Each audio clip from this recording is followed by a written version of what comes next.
Será que a autoridade papal e protestantes contradiz os ensinamentos de Jesus sobre liderança?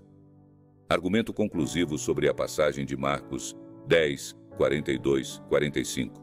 A passagem de Marcos 10, 42, 45 apresenta Jesus ensinando seus discípulos sobre a verdadeira natureza da liderança e da grandeza no reino de Deus. Jesus afirma que, ao contrário dos governantes gentios, que exercem autoridade de forma dominadora, aqueles que desejam ser grandes entre os seus seguidores devem se tornar servos. Ele sublinha essa lição com seu próprio exemplo, declarando que o Filho do Homem veio não para ser servido, mas para servir e dar sua vida em resgate de muitos. Esse ensinamento de Jesus desafia diretamente as estruturas de poder tradicionais e propõe um modelo de liderança baseado no serviço e na humildade. Argumento contra a autoridade papal com base na passagem. Natureza da liderança cristã. Jesus claramente diferencia a liderança cristã da liderança mundana. Ele enfatiza que no reino de Deus, a grandeza é medida pelo serviço aos outros, não pelo exercício de autoridade ou poder. Portanto, qualquer conceito de liderança que coloca uma figura como superior e com autoridade sobre os outros, como a doutrina católica que posiciona Pedro como o primeiro Papa, com autoridade sobre a Igreja, pode ser visto como contrário ao ensino de Jesus. Exemplo de Jesus. Jesus se apresenta como o modelo de liderança ao afirmar que ele, sendo o Filho do Homem, veio para servir e não para ser servido. Este exemplo sugere que a verdadeira liderança espiritual deve ser caracterizada pela humildade e serviço sacrificial. Assim, a ideia de um líder que detém uma posição de poder e autoridade suprema, como o Papa, pode parecer inconsistente com a prática e ensinamento de Jesus. Serviço versus autoridade. Jesus explicitamente diz que quem quiser ser o primeiro entre os seus seguidores deve ser servo de todos. Se aplicarmos esse princípio ao conceito de Pedro como o primeiro Papa, a autoridade de Pedro deveria ter sido exercida exclusivamente como um serviço aos outros, sem qualquer conotação de superioridade ou controle autoritário. Contexto histórico e interpretativo. Alguns teólogos e estudiosos argumentam que o título de Papa e a estrutura hierárquica da Igreja Católica desenvolvida posteriormente refletem uma institucionalização da Igreja que não estava presente no ensino inicial de Jesus. Eles sustentam que o papel de Pedro como líder era mais sobre orientação espiritual e liderança pastoral, em linha com o modelo de serviço que Jesus ensinou. Conclusão. Portanto, à luz da passagem de Marcos 10, 42, 45, pode-se argumentar que a doutrina que confere a Pedro e seus sucessores uma autoridade suprema e dominadora é inconsistente com os ensinamentos de Jesus sobre liderança servil. A verdadeira liderança cristã, segundo Jesus, deve ser marcada por humildade, serviço e sacrifício, em vez de autoridade e poder. Este entendimento sugere que todas as formas de liderança na Igreja devem refletir o espírito de serviço e igualdade que Jesus exemplificou e ensinou. Argumento adicional sobre a aplicação aos protestantes. A passagem de Marcos 10, 42, 45, onde Jesus ensina sobre a verdadeira natureza da liderança como serviço, pode ser vista como uma crítica não apenas ao modelo de liderança papal, mas também a qualquer estrutura eclesiástica que coloca uma figura ou um grupo de líderes em uma posição de autoridade suprema. Isso inclui alguns modelos de liderança encontrados em certas denominações protestantes. Natureza da liderança cristã. Jesus ensinou que a grandeza no reino de Deus é alcançada através do serviço humilde. Ele disse: quem quiser ser o primeiro entre vocês deve ser servo de todos. Este princípio deve ser aplicado a todas as formas de liderança cristã, independentemente da denominação. Igualdade e serviço. O ensinamento de Jesus sobre liderança como serviço sugere que todas as formas de liderança na Igreja devem refletir igualdade e humildade. Qualquer estrutura eclesiástica que eleva líderes a uma posição de poder e autoridade, seja na Igreja Católica ou em denominações protestantes, pode ser vista como inconsistente com os ensinamentos de Jesus. Modelos de liderança protestante. Embora muitas igrejas protestantes critiquem o modelo papal de liderança, algumas adotaram estruturas hierárquicas que conferem grande autoridade a pastores, bispos ou outros líderes. Este modelo também pode ser questionado à luz dos ensinamentos de Jesus em Marcos 10, 42, 45. Foco no serviço. Jesus não veio para ser servido, mas para servir e dar sua vida em resgate de muitos. Este exemplo supremo de serviço e sacrifício deve ser o padrão para todos os líderes cristãos.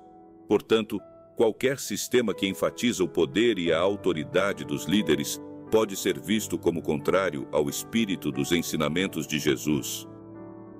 Conclusão. A crítica à autoridade suprema não se limita ao papado. Qualquer estrutura de liderança na igreja, católica ou protestante, que não se alinhe com o modelo de serviço e humildade ensinado por Jesus, pode ser considerada inconsistente com os princípios do reino de Deus. A verdadeira liderança cristã deve sempre refletir o serviço sacrificial e a igualdade que Jesus exemplificou. Assim, a passagem de Marcos 10, 42, 45 desafia todas as tradições cristãs a reconsiderar suas estruturas de liderança à luz dos ensinamentos de Jesus sobre humildade e serviço. Marcos 10, 42, 45 aborda a liderança servidora, onde Jesus ensina que a verdadeira grandeza está em servir aos outros. Aqui estão outras passagens da Bíblia que falam sobre o mesmo tema. Mateus 20, 25, 28. Jesus chama os discípulos e diz: Sabeis que os governadores dos gentios dominam sobre eles e os grandes exercem autoridade sobre eles. Não será assim entre vós.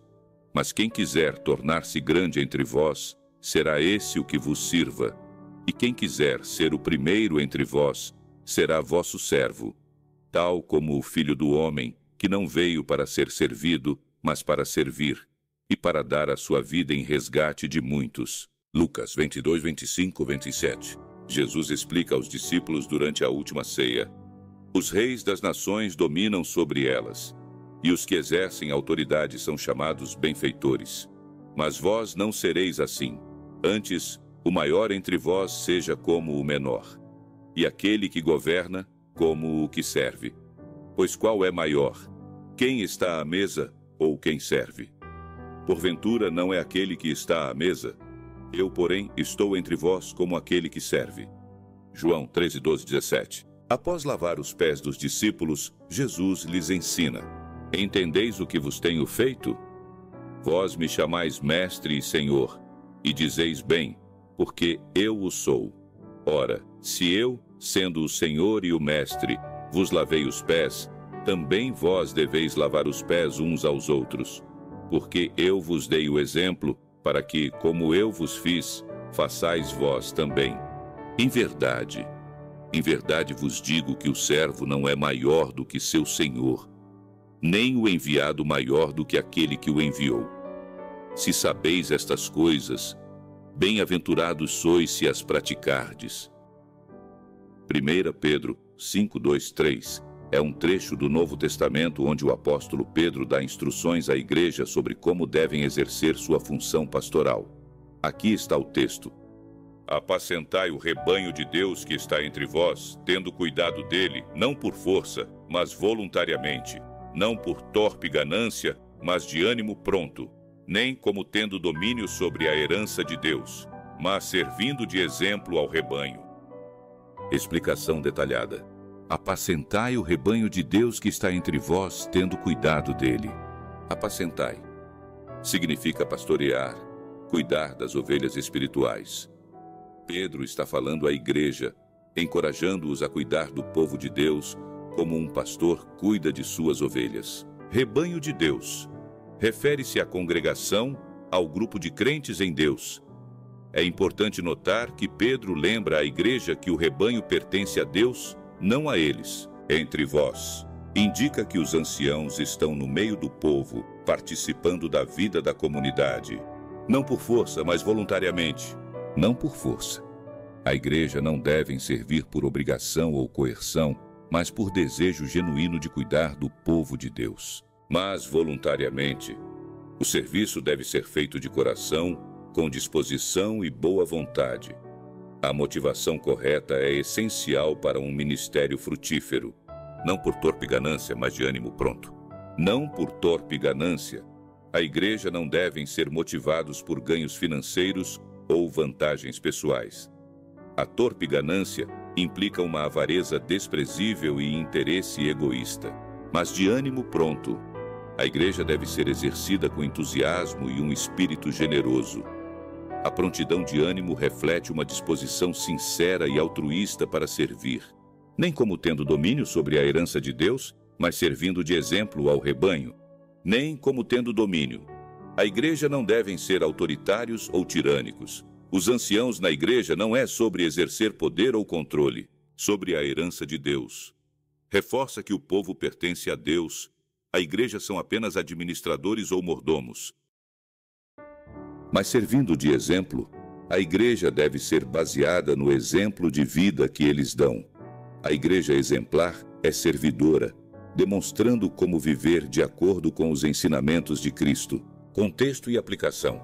Pedro está escrevendo para uma comunidade cristã que enfrenta perseguições e desafios. Ele exorta a igreja a serem pastores dedicados, guiando o rebanho com amor e humildade.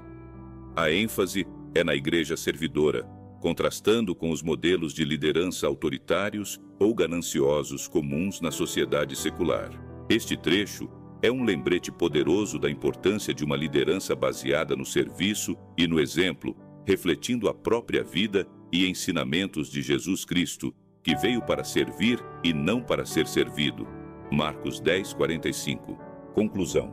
1 Pedro 5:2-3 oferece um modelo da igreja cristã centrado no cuidado amoroso, na motivação correta e no exemplo pessoal. É uma exortação para que a igreja siga o exemplo de Cristo, pastoreando com humildade, voluntariamente e com integridade, sempre lembrando que o rebanho é de Deus. Essas passagens refletem o princípio de liderança servidora que Jesus ensinou, destacando que a verdadeira grandeza está em servir aos outros com humildade e amor. Obrigado por assistir nosso vídeo. Considere se inscrever em nosso canal e compartilhe sua opinião nos comentários.